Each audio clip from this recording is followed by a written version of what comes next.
Evangelio de enero 31, 2014, del Santo Evangelio según San Marcos.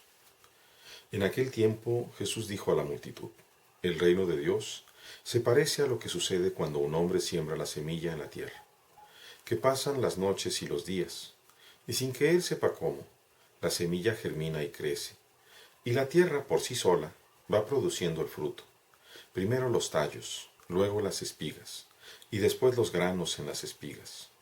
Y cuando ya están maduros los granos, el hombre echa mano de la hoz, pues ha llegado el tiempo de la cosecha. Les dijo también: ¿Con qué compararemos el reino de Dios? ¿Con qué parábola la podremos representar? Es como una semilla de mostaza que, cuando se siembra, es la más pequeña de las semillas, pero una vez sembrada, crece y se convierte en el mayor de los arbustos, y echa ramas tan grandes que los pájaros pueden anidar a su sombra. Y con otras muchas parábolas semejantes los estuvo exponiendo su mensaje, de acuerdo con lo que ellos podían entender. Y no les hablaba sino en parábolas, pero a sus discípulos les explicaba todo en privado. Palabra del Señor. Gloria a ti, Señor Jesús. Me quiero detener en la primera parte. El reino de Dios se parece a lo que sucede cuando el hombre siembra la semilla en la tierra. Ya hemos oído que la semilla es la palabra. El hombre, podemos decir tranquilamente que es el Hijo del Hombre, es decir, Jesucristo. Jesucristo siembra su palabra en nuestra conciencia. Y muchas veces nosotros, como en días pasados, en la parábola del sembrador, queremos un poco preocupados poder ser un campo fértil para el Señor. Pero en realidad lo que sucede es que nosotros tenemos que cooperar a la gracia de Dios. No llevar la gracia, o intentar, mejor dicho, llevar la gracia a través de nuestra propia voluntad, sino tenemos que prestarnos para que esa gracia florezca de la manera que Dios tiene pensado. Fíjense lo que va diciendo.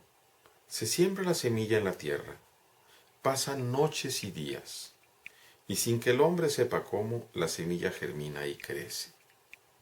La tierra por sí sola produce el fruto.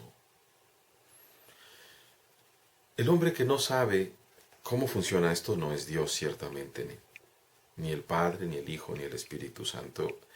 Dios sabe perfectamente cómo funciona, porque es Él, es ese misterio de la gracia de Dios que va fructificando en nosotros cuando nosotros somos dóciles. Todavía nos describe con más detalle. Primero, los tallos.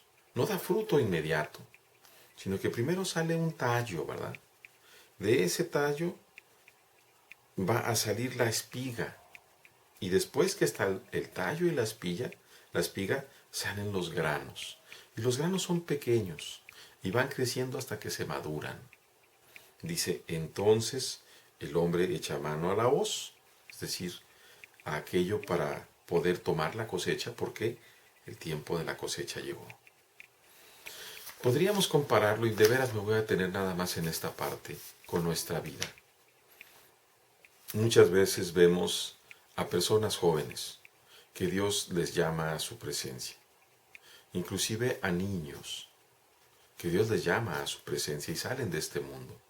Y vemos a ancianos ya muy mayores que, sufriendo mucho, siguen todavía en esta vida. Y nos podríamos preguntar, ¿pero cómo es posible, Señor, que te lleves a un niño quizá de meses de nacido y a un ancianito que ya tiene 94, 95 años, que sufre mucho, todavía lo tienes aquí? Y es que tenemos que remitirnos a esto que nos dice el Señor, sin que Él sepa cómo, sin que la persona sepa cómo va a dar los frutos, los vamos dando. Triste es cuando, tristísimo y horrible cuando no damos fruto, cuando la dureza de nuestro corazón nos impide darle fruto a Dios. Nos condenamos con eso.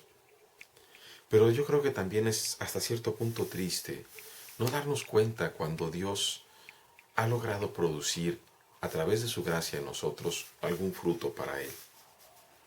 Qué felicidad tan grande tener conciencia de cooperar con la gracia de Dios para ir viendo en nuestra vida ese camino de ascesis, ese camino de purificación, de santidad, que nos va llevando a producir los frutos, como dice el Señor. Primero el tallo, después la espiga y después aquellos frutos que comienzan a salir en nuestra vida. Hoy que estamos celebrando a San Juan Bosco, le pedimos a Bosco, al Santo Bosco, a Don Bosco, que interceda ante Dios por nosotros, para que nosotros podamos tener conciencia y el deseo de cooperar libremente y con amor a la gracia de Dios, y que Dios permita que podamos darnos cuenta de esos frutos que vamos logrando por su gracia obtener para Él. Grande felicidad es esta. Dios les bendiga a todos, hermanos.